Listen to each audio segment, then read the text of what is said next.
तो पिछली वीडियो मैंने बनाया हुआ था ग्रीन फ्लैग्स इन ए रिलेशनशिप। एक रिश्ते में ग्रीन फ्लैग्स क्या हैं जिनको देख करके आप समझ सकते हो कि यार ये इंसान, ये रिश्ता मेरे लिए बेटर हो सकता है। आज की वीडियो में हम डिस्कस करने वाले हैं, क्योंकि आपने कहा कि रेड फ्लैग्स पे वीडियो बनाओ सर, कि कौन सी ऐसी चीजें हैं जिनको हम अपने रिश्ते में देख करके बोल सकें कि यार नहीं, इस रिश्ते से सावधान होना है, यहाँ पर बहुत ज़्यादा नहीं घुसना है, थोड़ा यहाँ पे सतर्क होने की ज़रूरत है। तो आज की वीडियो में हम डिस्कस करने वाले हैं रेड फ्लैग्स के बारे में, कि कौन कौन से ऐसे चीज़ें हैं जिनको आपको अवॉइड करना चाहिए, या किसी इंसान में अगर ये चीज़ें दिख रही हैं तो वहाँ पर आपको सावधान होने की ज़रूरत है। तो अगर आप पहली बार इस चैनल पर आए तो एक बार विजिट करके देखिए, चैनल आपके लिए इंपॉर्टेंट है, तो definitely you should subscribe the channel. अगर आपने मुझे इंस्टाग्राम पे फॉलो नहीं किया है, ये आईडी आपको दिख रही है, इस आईडी पे जाके आप मुझे फॉलो कर सकते हैं, जहां मैं डेली लाइव आता हूं, तो आपकी इससे हेल्प हो सकती है। अगर आपको मेरे से पर्सनली बात करना है, myself Arshad Khan, relationship counsellor, marriage counsellor, तो अगर आपको मेरे से पर्सनली बात करनी है, ये व्हाट्सअप नंबर दिख रहा है, इस नंबर पे आप मैसेज करके अपना स्लॉट बुक कर सकते हैं। ये पेड है, ये फ्री नहीं है, तो प्लीज़ इस चीज़ का ख्याल रखिएगा। तो देखो यार, अगर एक इंसान में हम रेड फ्लैग्स की बात करें ना, तो ये डिपेंड करता है पर्सन टू पर्सन कि कौन सी चीज़ आपके लिए ज़्यादा इंपॉर्टेंट है, कौन सी चीज़ें आपको ज़्यादा बुरी लगती हैं। लेकिन कुछ ऐसे सर्टेन चीज़ें हैं जिनका ख्याल रखना हर एक इंसान की जिम्मेदारी है। जैसे कि अगर आप एक इंसान के साथ रिलेशनशिप में हो, बट आप लोगों के बीच में कम्युनिकेशन नहीं हो पा रहा है, लैक ऑफ कम्युनिकेशन है, बहुत कम कम्युनिकेट करते हो आप लोग एक दूसरे के साथ, बहुत कम आपकी बातचीत होती है, आप एक दूसरे से ओपनली बात नहीं कर पाते हो, आप किसी इंसान से ऐसे बात करते हुए आपको डर लगता है, आपके दिमाग आपको 50 बार सोचना पड़ता है कि यार ये बात बोलूँ या ना बोलूँ, कहीं इस इंसान को हर्ट कर गई तो, कहीं इस इंसान ने इस बेस पे मुझे जज कर लिया तो। अगर आपके दिमाग में इस तरह के ख्यालात आ रहे हैं तो वो रिलेशनशिप आपके लिए हेल्दी रिलेशन नहीं है। तो आपको ये चीज़ समझनी ज़रूरी है। दूसरी चीज़ कि अगर एक इंसान में आपको कंट्रोलिंग बिहेवियर दिख रहा है, कि कोई किसी के साथ आप रिश्ते में जा रहे हो जिसके बेस पर आपको आपका फ्रीडम दांव पे लगाना पड़ रहा है, कि भाई तू अब कुछ इंडिविजुअल नहीं है, अब तुझे जो भी करना है वो कैसा होगा, जो मैं बोलूँगा वो तू करेगी, जो मैं बोलूँगी वो तू करेगा। अगर ऐसा आपके रिलेशनशिप में चलने लग गई ये चीज़ें, तो it is not a healthy sign, क्योंकि आज आप छोटी छोटी चीज़ें मानोगे, कल को आपको बड़ी चीज़ें भी माननी पड़ेगी, क्योंकि कल तक आप इमोशनली उस इंसान पे डिपेंड हो जाओगे, आप अटैच्ड हो जाओगे। तो अगर एक रिलेशन में तुम्हें दिख रहा है कि कोई इंसान आपको हर तरीके से कंट्रोल कर रहा है, तो क्या खाएगी, क्या पिएगी, कहाँ जाएगी, कहाँ नहीं जाएगी, क्या पहनेगी, किससे बात करेगी, कौन तेरे दोस्त होंगे, कौन नहीं होंगे, किसको ब्लॉक करना है, किसको रखना है, हर तरह से वो कंट्रोलिंग बिहेवियर अगर आपको दिख रहा है, आपको सावधान होने की जरूरत है। नेक्स्ट चीज है डिसरिस्पेक्टफुल। अगर कोई इंसान डिसरिस्पेक्टफुल है ना, आपको एब्यूज करता है, आपको गालियां देता है, आपकी कोई वैल्यू नहीं समझता है, आपको किसी के सामने भी कुछ भी बोल देता है, तो अगर एक इंसान डिसरिस्पेक्टफुल है ना, जहां पर आपकी इज्जत नहीं है, ध्यान रखिए एक रिश्ते में सबसे बड़ी चीज होती है इज्जत। अगर कहीं पर आपकी इज्जत नहीं है ना, तो उस मोहब्बत की कोई औकात नहीं है जहां पर इज्जत ही ना हो, क्योंकि थोड़े टाइम के बाद आप परेशान हो जाओगे कि ये मैं क्या कर रही हूँ, कहाँ रह रही हूँ, किसको मैं अपना टाइम, अपनी एनर्जी, अपने इमोशंस दे रही हूँ, जहां पर मुझे वैल्यू तक नहीं मिल रहा है। तो अगर कोई इंसान डिसरिस्पेक्टफुल है ना, it is a big red flag, जो आपको किसी के सामने कुछ भी बोल देता है, कुछ भी एब्यूजिव बोल देता है, कुछ भी उल्टा सीधा बोलता है जिससे आपको बुरा लगता है, बट आप कुछ कर नहीं पा रहे हो, तो it is a big red flag. अगर कोई इंसान डिसऑनेस्ट है, ईमानदारी नहीं है, लॉयल ही नहीं है कोई इंसान, वो हर बार पे आपको चीट करता है, हर बातें आपसे झूठी बोलता है, उसके किसी और के साथ अफेयर चल रहे हैं, रिश्ते चल रहे हैं, और लोगों के साथ उसके बातचीत चल रहे हैं, कोई इंसान ऑनेस्टी ही नहीं दिखा रहा है, उसका फोन छू ले रहे हो, उसकी जान निकल जा रही है, तो it is not a good signal for you. अगर कोई इंसान है जो एक्सट्रीमली पॉजेसिव है, यानी कि मतलब हर एक चीज पे सामने वाले इंसान को इनसिक्योरिटी हुई पड़ी है, एक्सट्रीमली पॉजेसिव, कि तुम्हारा कोई जा रहे हो, तुम्हारा कोई फ्रेंड नहीं होना चाहिए,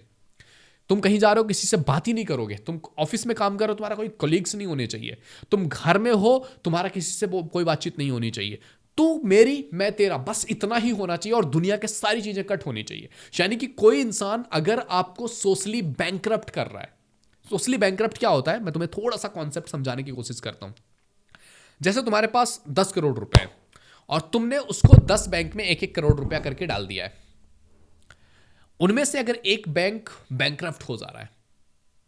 और दूसरा कंडीशन यह है कि 10 करोड़ है, 10 करोड़ उठाए एक बैंक में डाल दिए, और वो बैंक बैंकरप्ट हो जा रहा है, किस इंसान को सबसे ज्यादा प्रॉब्लम होगी? जिसका एक बैंक भाग गया है या जिसका एक बैंक भाग गया है? जिसने 10 करोड़ एक जगह पे डाले थे ना, वो बहुत ज्यादा परेशान हो जाएगा, उसकी तो पूरी दुनिया खत्म हो गई ना। जिसने 10 करोड़ अलग जगह पे डाले, एक जगह चला भी गया तो 9 करोड़ अभी बचे हैं ना सामने वाले इंसान के पास, तो वो अच्छे से अपनी जिंदगी जी सकता है। ठीक है, बुरा लगेगा बट जी सकता है। तो अगर कोई इंसान आपको सोशली बैंकरप्ट कर रहा है, मतलब कि तुम्हारी जिंदगी में ना दोस्त है, ना माँ बाप से तुम्हारा रिश्ता अच्छा है, भाई बहन से अच्छा रिश्ता नहीं है, कलीग्स नहीं है, तुम्हारे कोई भी आसपास के लोग नहीं है, किसी के साथ तुम्हारा कोई भी कनेक्शन नहीं है, केवल वही इंसान ही तुम्हारी दुनिया है, वो चला गया तो क्या करोगे? फिर तुम सोशली बैंकरप्ट हो गए हो। तो अगर एक इंसान एक्सट्रीम पॉजिटिवनेस में आकर के ये सारी चीजें कर रहा है ना, आपके लिए ये बड़ा रेड फ्लैग हो सकता है। शुरुआती फेज में आपको हो सकता है वो पॉजिटिवनेस थोड़ा अच्छा लगे, बट विथ टाइम ये टॉक्सिसिटी ही बनती है। नेक्स्ट चीज है यार, लैक ऑफ एम्पैथी। अगर किसी इंसान के अंदर एम्पैथी ही नहीं है आपको लेकर के, कोई इंसान आपको लेकर के सहानुभूति नहीं रखता है, वो इंसान मतलब फील ही नहीं कर पाता है कि आप क्या फील कर रहे हो। आप कहीं पर कुछ, आपके साथ कुछ बुरा हुआ है, सामने वाले इंसान को फर्क ही नहीं पड़ रहा है। ही डजंट केयर कि आप क्या फील कर रहे हो, कैसा आपको लग रहा है, अच्छा लग रहा है, बुरा लग रहा है। अगर उसके अंदर सिंपैथी नहीं है ना, एम्पैथी नहीं है, अच्छी चीज नहीं है ये।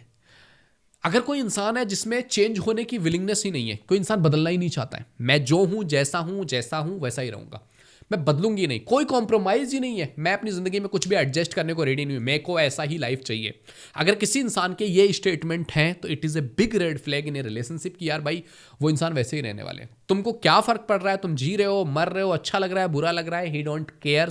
केयर, उसे अपनी लाइफ अपने अकॉर्डिंग जीनी है। ऐसे बंदे सिंगल रहने के लिए ही बने, ऐसे लोगों को रिश्ते में नहीं आना है, क्योंकि रिश्ते में कॉम्प्रोमाइजेस होते हैं। रिश्ते में समटाइम्स आपको कुछ चीजें ऐसी करनी पड़ती है जो आपको नहीं करना पसंद है, आप नहीं चाहते हो, बट सामने वाले की खुशी के लिए आपको करना पड़ता है।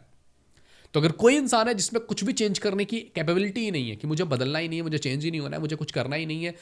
तो ऐसा इंसान आपके लिए राइट इंसान नहीं है। तो प्लीज सावधान हो जाइए ऐसे लोगों से। अगर कोई इंसान है जो हर एक चीज के लिए आपको ही ब्लेम डालता है, कुछ भी हुआ आपकी गलती, सारी गलतियों का जो चिट्ठा है ना वो आपके ऊपर फाड़ा जाता है। तो अगर आप ऐसे रिलेशनशिप में हो जहां पर एक इंसान को अपनी गलती समझ ही नहीं आती है, मैं गलत हो ही नहीं सकता हूं, मैं तो गलत हो ही नहीं सकती हूं, तू ही गलत है। अगर कोई इंसान हर एक चीज पे आपको ब्लेम करता है, या हर एक फाइट में, लड़ाई झगड़े में, या हर एक चीज में आपको ही मनाना पड़ता है, आपकी ही गलती निकलती है, आपको ही गलत ठहराया जाता है, सामने वाले इंसान को किसी चीज में कुछ भी समझ ही नहीं आ रहा है, कुछ भी सामने वाले इंसान को करने की जरूरत ही फील नहीं हो रही है, तो अगर एक इंसान इस तरह का है ना, सावधान हो जाइए। अगली चीज है, अगर किसी इंसान के बहुत ज्यादा मूड स्विंग्स हो रहे हैं, बहुत एक्सट्रीमली मूड स्विंग्स। एक होता है कि भाई पीरियड के टाइम पे थोड़ा सा होता है, लड़की का समझ में आता है, बट अगर उसके हमेशा ही मूड स्विंग हो रहे हैं, कभी अच्छा लग रहा है, कभी बुरा लग रहा है, कभी कुछ अच्छा लग रहा है, कभी कुछ अच्छा लग रहा है, कभी कुछ कर रहे हैं, कभी कुछ कर रहे हैं, कभी आपसे बड़ा प्यार है, कभी आपसे प्यार ही नहीं है, कभी आपके बिना रहा नहीं जा सकता है, कभी आप चाहिए ही नहीं किसी इंसान को, तो अगर एक्सेसिव मूड स्विंग्स हो रहे हैं ना, ऐसे इंसान आपके लिए बिल्कुल भी ठीक नहीं है। एंड आखिरी और इंपॉर्टेंट चीज कि अगर एक इंसान किसी फाइट के टाइम पे, लड़ाई झगड़े के टाइम पे, सामने वाला इंसान आपको सपोर्ट नहीं कर सकता है, सामने वाले इंसान को लड़ाई झगड़े रिजॉल्व करने आते ही नहीं है, तो फिर ये इंसान बेटर नहीं है। क्योंकि रिश्ते में झगड़े लड़ाई होंगे, अगर कोई इंसान उसको उसमें रिजॉल्व करना नहीं जानता है, वो अलग ही हो जाता है कि यार लड़ाई झगड़े में मैं छोड़ के जा रहा हूँ। ऐसे लोग आपके लॉन्ग टर्म रिलेशनशिप के लिए बिल्कुल भी ठीक नहीं है, क्योंकि किसी के साथ रहोगे, लड़ाई झगड़े होंगे, ओपिनियंस मिसमैच होंगे, किसी बात पे नहीं जमेगी, तो क्या उस समय हम चीज़ों को सॉर्ट करना जानते हैं? क्या उस समय हम चीज़ों को बेहतर तरीके से हैंडल करना जानते हैं, क्या नहीं जानते? That matters a lot. तो ये कुछ रेड साइंस थे जिसके बारे में मैंने आपको बताया, रेड फ्लैग्स के बारे में बताया। अगर आपको इनमें से कुछ चीज़ें दिख रही हैं तो आपको इस पे काम करने की ज़रूरत है। अगर आप लड़के हो या लड़की हो, दोनों में भी ये चीज़ें दिख रही हैं तो आपको काम करने की ज़रूरत है, अपने आप पे काम कीजिए और एक बेहतर रिश्ता बनाइए। ज़िंदगी रिश्तों से ही चलती है, रिश्ते की खूबसूरती ही आपकी ज़िंदगी को डिफाइन करती है। तो be a good human being and be the someone's hope कि यार अच्छे लोग भी इस दुनिया में हैं, उस होप को तोड़िए मत। आई होप ये वीडियो तुम्हें बहुत पसंद आया होगा। वीडियो पसंद आए तो लाइक जरूर कीजिए, पहली बार चैनल पे आए तो please visit the channel. If you think it is valuable तो आप सब्सक्राइब कर सकते हैं, एंड आने वाली वीडियोज का आपको नोटिफिकेशन मिलता रहे इसके लिए चैनल को सब्सक्राइब करके बेल आइकन जरूर हिट कर लीजिएगा। तो मिलते हैं आपसे अगले वीडियो में, तब तक के लिए जय हिंद, जय भारत।